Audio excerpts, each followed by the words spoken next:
Siri, welcome to the show. Hello, thank you for having me.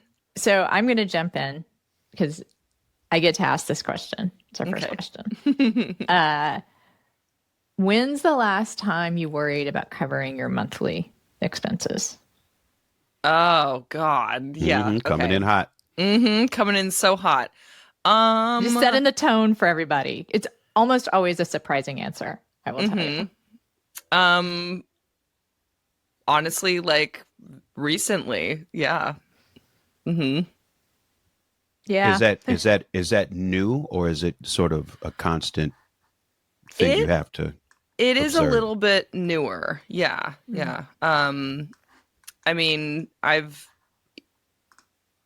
we'll get into what I do, like how I make money, but like it's just, in the industry that I'm in, it's every month is a fluctuation. And just, I will say that like just so far this year, 2025, it's been like really unpredictable, like more so than any of my past experiences. And I've been in the adult industry for almost 13 years. So yeah, it's been an interesting time. And that plus also like, unexpected, like larger expenses coming up that kind of complicate it. So you've said that sex workers can be the canaries in the coal mine of the creator economy.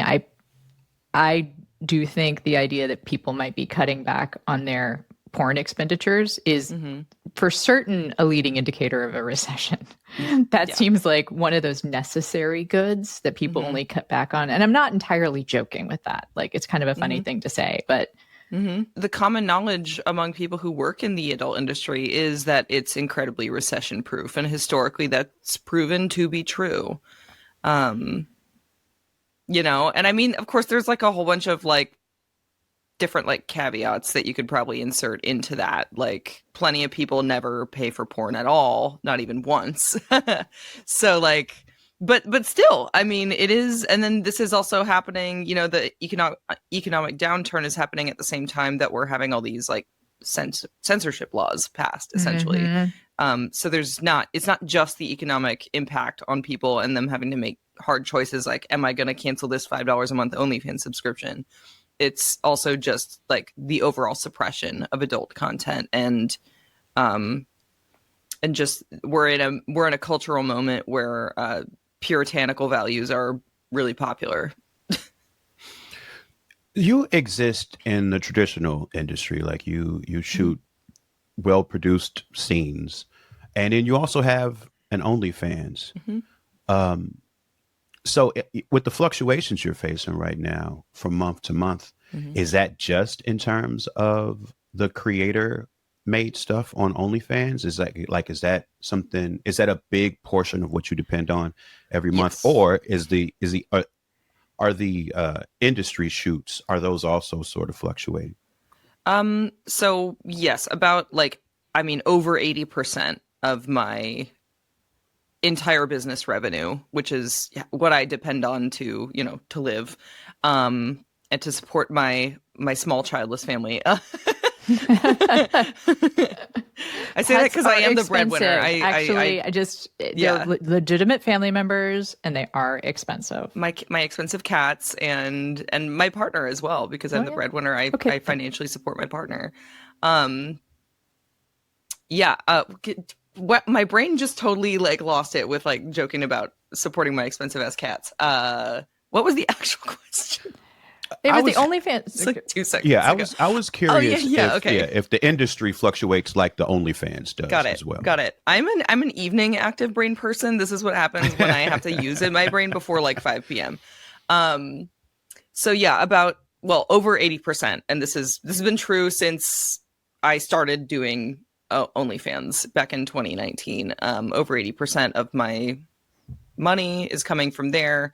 The other, 15 to 20% just depends on like the month and volume of different kinds of work is coming from other platforms, mostly other platforms that I also use, whether they be like OnlyFans kind of competing platforms or some forms of like, you know, like I have a YouTube channel that just got remonetized.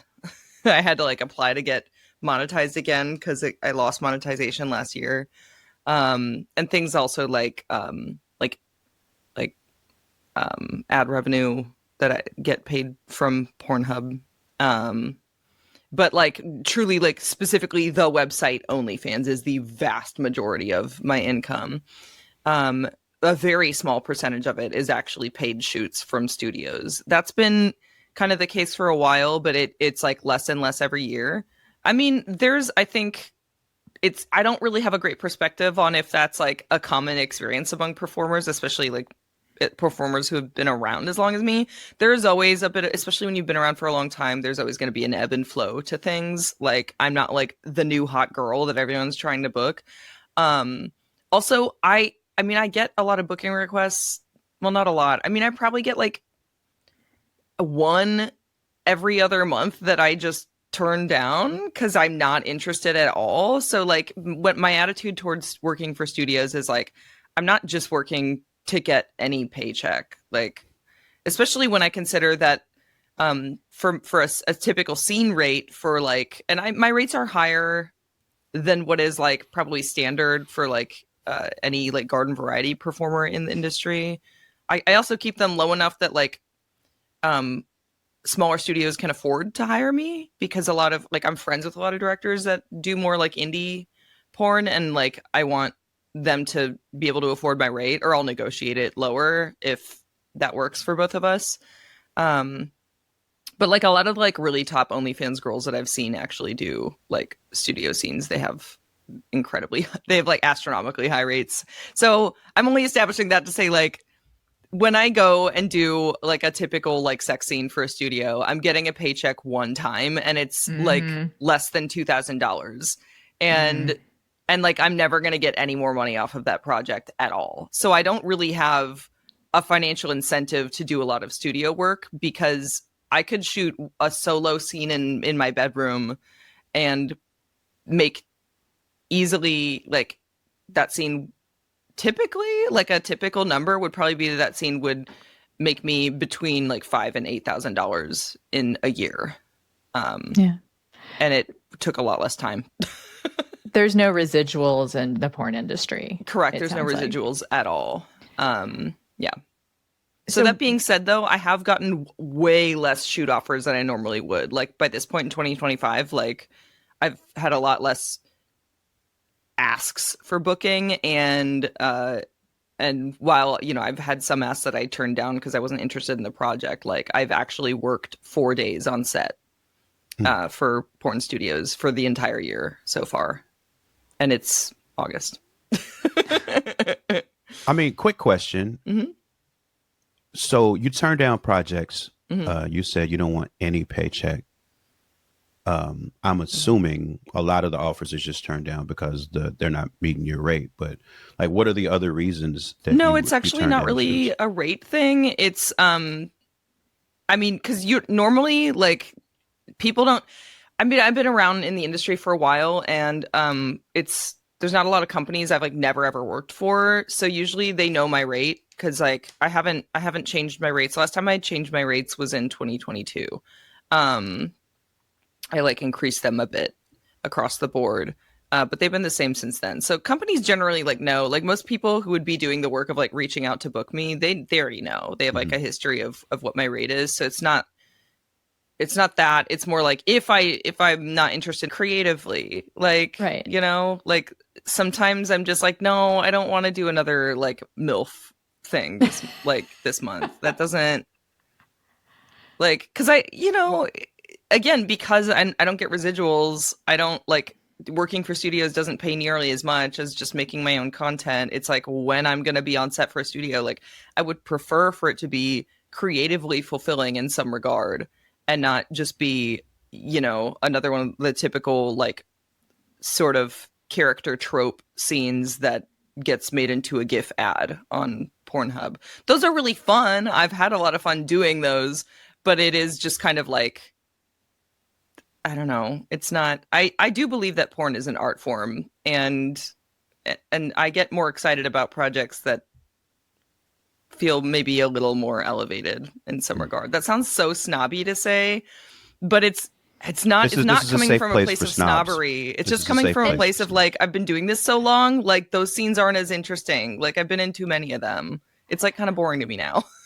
I think I'm this like, is give a me really something important. weird. I think this is a really important point because I think even among, I'm going to say like our very well educated, very accepting, very cool, very open-minded audience, there are probably some assumptions about sex work and porn that they're so unconscious or subconscious, they don't even enter into the conversation.